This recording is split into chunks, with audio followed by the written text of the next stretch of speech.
I'd like to call the order of the Plan Commission meeting for July 15th at 6 p.m. Please stand for the Pledge of Allegiance. I pledge allegiance to the flag of the United States of America and to the republic for which it stands, one nation, under God, indivisible, with liberty and justice for all.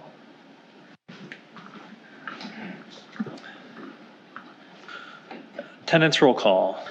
Commissioner Oliver. Here. Alderman Madden. Here. Commissioner Gazana. Here.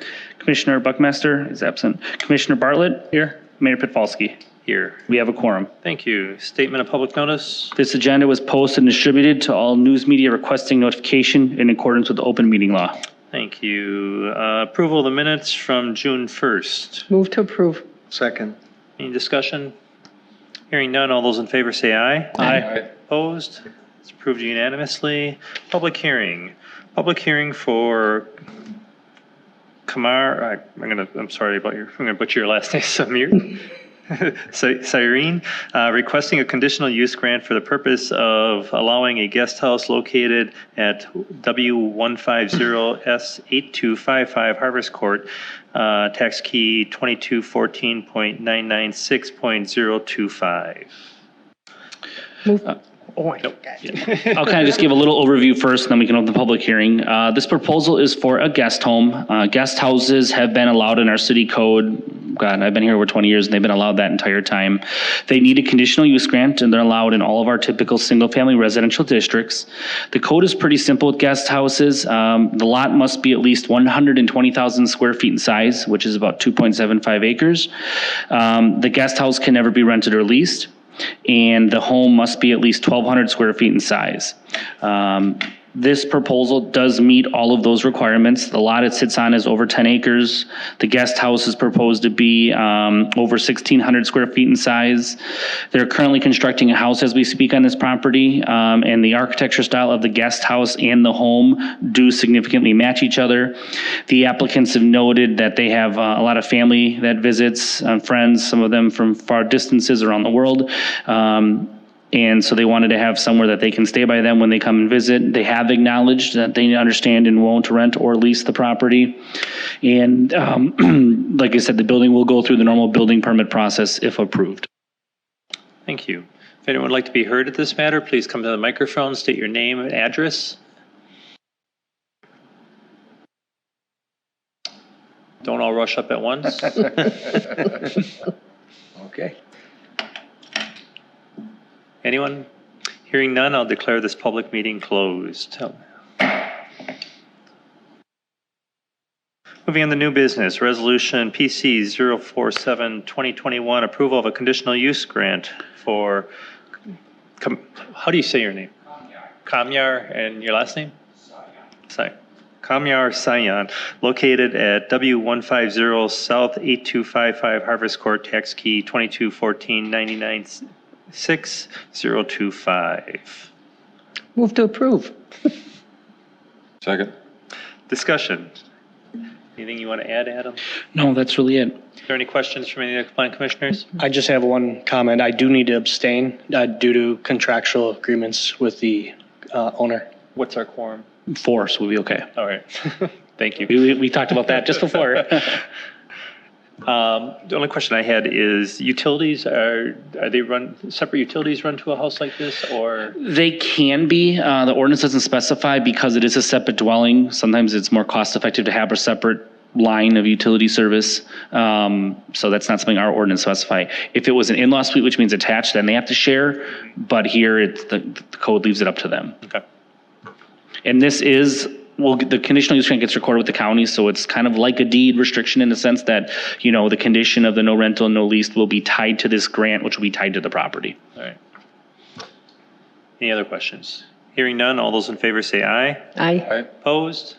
Passes unanimously. Moving on to resolution PC 048-2021, approval of a building site and operation plan for Mathers Lanes located at W180S7881 Pioneer Drive, tax key number 2195937. Move to approve. Second. Discussion? So this proposal is for a site amendment for the bowling alley down the road here, which is known as Mather Lanes. There's new ownership there at this time, and the owner is looking at making some exterior changes to the property. First thing is the owner repainted the building recently, and just to keep things, cohesive, the owner's kind of bringing that up now along with some other items. They painted it a blue building, and then there is also white that they painted. They did do this painting, it just, the building was in need of it. It could definitely spruce up the building color. This area does fall under a historic Crossroads design guide, which does normally talk about earth tones, but staff didn't see any colors with the blue. It's a pretty muted blue. Definitely an upgrade from what was there before, and definitely a color that actually was on the building, I guess, in the past. Definitely a huge improvement if you've already noticed it. As far as the second request, the petitioner is looking to have some areas of outdoor seating. An area in front of the building, they would like to replace an existing small planter bed with, which is adjacent to their front door, with some pavers and a couple benches along the building. The second area is some outdoor seating, which is just beyond the parking area on the north side of the building. They're looking to have up to 4 picnic tables on the grass off the back edge of the parking lot. And then the third area of picnic tables is located near the southwest corner of the building, where 3 or 4 additional picnic tables would be located in the grass. The petitioner currently has a building permit for interior modifications, and as part of that, they're creating another entrance or door on, I believe it's like kind of the south side or that southwest part of the building, so that the southern picnic table area would be on the way to a new front door, or new door, I should say. These outdoor seats would be available for patrons of the bowling alley or to the general public along the bike path, as the bike path runs on the road right next to this property. As far as outdoor seating goes in general, the petitioner, has stated these are kind of temporary until a more permanent plan can be submitted to the Plan Commission. The vision is to have some brick pavers extending from the property line abutting Horn Park Drive, which is used as the recreational trail to this new entrance around that rear area of the building. The full detailed plans, which could develop further, are not ready at this time, but would come forward to the Plan Commission in the future. They are not proposing any new lighting or signage, but if they would work with staff on that. Additionally, there's some notes in the resolution that any outdoor storage must be removed from the site, including but not limited to any kind of construction debris. There's a plastic tent-like structure behind the building and any other kind of random materials throughout the property. Overall, staff feels that the painting was an improvement and that the outdoor seating would be an addition to the property that could be welcomed, especially along that path there if someone wants to stop for coffee or juice or something. Petitioner has stated that there could be additional improvements on the horizon for the outdoor seating. So staff is recommending that the outdoor seating be similar to some of the outdoor seating plans you guys have required for some other sites. So, kind of starting this way is kind of a trial, and that if this year goes well, kind of doing some upgrades next year. So we do have a 1-year review listed in the resolution, so they can come forward in 1 year if it was a success to kind of improve it, and if it wasn't, maybe to remove it. Any discussion? Questions, comments? Hearing none, all those in favor say aye. Aye. Opposed? Passes unanimously. Moving on to Resolution PC 050-2021, approval of a building site and operation plan amendment for Bay Lane Elementary School located at South 75 West 16399 Hilltop Drive, tax key number 2200998001. Oh, I apologize. That's fine, we'll just take it out of order if that's fine. I'll say that. We skip. I did. That's fine, we can just do that one first. I read it all, I'm not going to go back. Let me just pull up the plan here quick. All right, there we go. Scroll there. There we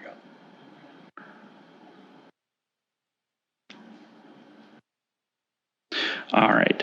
Okay, so we're gonna bring this to the floor now, right? Yes, I'm just waiting for a motion. I'll move to approve. Second. All right, discussion. So this amendment is for Bay Lane Elementary School. If anyone has been around there at drop-off or pickup times, they know that drop-off and pickup and the queues of the car lines get to be problematic. The site, has space, but not enough space for the need, which then does cause some backups during pickup and drop-off times. So it's something the district is well aware of and has been very proactive in trying to address the situation. So what they're proposing is basically a 2-lane loop driveway that will hold upwards of 126 vehicles during peak times. which will hopefully then eliminate all traffic backups onto Baleen Drive. The looping driveway will extend east from the existing parking lot to an existing grass area. And it will still remain at least 70 feet from the property line, where then it will turn south and then loop back west, back through the existing playground area and tie back into the existing parking lot. The idea would be that this area would be locked and gated during school hours, so you just wouldn't have pedestrians driving where kids could be playing, since it kind of does traverse through a asphalt playground area. But during the proper pickup times, the gates would be opened and closed accordingly to allow for pickup. This area also could serve as extra parking during events. The way it's set up, it could be a one-lane driveway with parallel parking during school events, maybe baseball, concerts, whatever, as well as there is an option in the bid for an additional bank of 23 parking stalls off the south end of this, which once again could help for other activities that are on the site. They are not proposing any lighting at this time, and if they would work with staff. They have already kind of looked into preliminary stormwater requirements, and they will work with their engineering to make sure that they get all proper stormwater handled. But staff is recommending approval. Questions, comments? Does petitioner have anything that you want to add? I have just a question. So looking at the drawing here, and it's been years since I've been back there, but isn't where the south end of this, that south run, isn't that a big hill there? Yes. Oh, yeah, you might have to turn it on. Yeah, there's a switch on the top. Okay, now we're good. Yeah. Dan Rairdon's Inspec Incorporated design engineer, 6049 South New York Avenue, Cudahy, Wisconsin, for my home address. And yes, you are correct. The southern piece of that drive is on the hillside, and so we would have, obviously we need to fill that.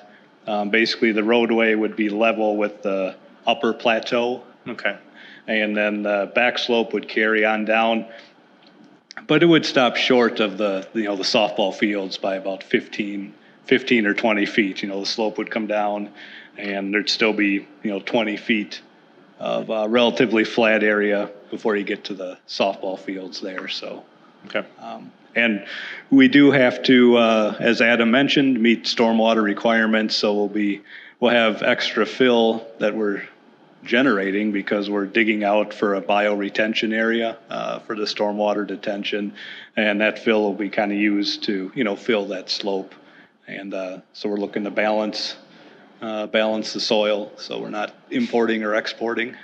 Deep hole then. That's a lot. All right. I was just curious if it was going to be going down and then coming back up, or if you're planning on doing that, and then if you're going to do a retaining wall, or if you're going to be sloping it. So you answered all those questions. Oh, sure. Yeah, the road, in general terms, that roadway kind of follows that existing grass plateau, and we won't have a big retaining wall on the south side. It'll just be a fill slope that's mowable and walkable and everything. But yeah, it'll be a slope going down. Okay. Does anyone else have any questions? Hearing none, all those in favor say aye. Aye. Opposed? Passes unanimously. Thank you.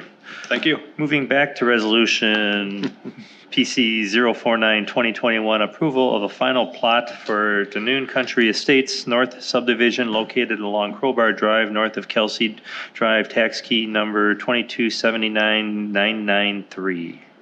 Move to approve. Second. Discussion. Thank you, Mayor. This approval is for the final plat of Danoon Country Estates North. This preliminary plat was brought in front of the council in the Planning Commission not all too long ago. This is a conservation subdivision that's being proposed. The final plat's a little bit early in the process, but it's really a formality because the most important part of the final plat is the technical review, which is in process as we speak. This development, like I said, had the rezoning, had preliminary plat approval. They just received approval to start all their public utilities. So it will be a bit before the plat gets recorded, but because there aren't a lot of public improvements as part of this development, pretty minimal, a road and some sanitary sewer, some storm sewer, there was no reason not to bring it forward at this point. The developer was just kind of getting things rolling on this. So staff is recommending approval. The final plat follows the preliminary plat for the most part. And the most important thing is that this is all subject to final technical review by city staff. Bless you. Excuse me. Any questions? No. Hearing none, all those in favor say aye. Aye. Opposed? That passes unanimously. Moving on to Resolution PC 052, 2021, approval of a one-lot certified survey map for Mike Carrick of Carrick Homes Incorporated, located at Pregal Drive and Durham Drive, tax key numbers 2211-996002 and 2214-996025. Move to approve. Second. Discussion? So this proposal, it was a CSM that we actually saw something very, very similar to it not too long ago, early this year. What this was is the subdivision that's being proposed that's was being known as Mallard Point. I think now there's talk of it being called Mallard Ridge, so we might hear those different names out there. The development has to first split off the lot from the parent parcel that they want the subdivision land, and they have to split off the land that's going to go back to the original family, the main family that owns the property. Due to some just code provisions, the developer didn't want to go through the time and expense of surveying a bunch of the environmental features on the western half of the property that's intended to remain undeveloped, which makes sense. A lot of developers choose to do that. It's a very common thing. Why spend that money if you don't need to, or the time? So as part of it, rather than doing a 2-lot CSM, the code allows them to do a 1-lot CSM and not show that remnant of land because it is greater than 20 acres. It's 22 acres. And the ordinance reads if remnant land is tended to be undeveloped at this time, which this is, and over 20 acres, the Plan Commission can waive it being shown in the CSM, which historically has been done. So they basically just resubmitted the same CSM, just tightening up that one area and not showing the remnant, which allows them to get the survey work moving faster and gets their subdivision plat going faster. So significantly the same as what we saw last time. Comments, questions?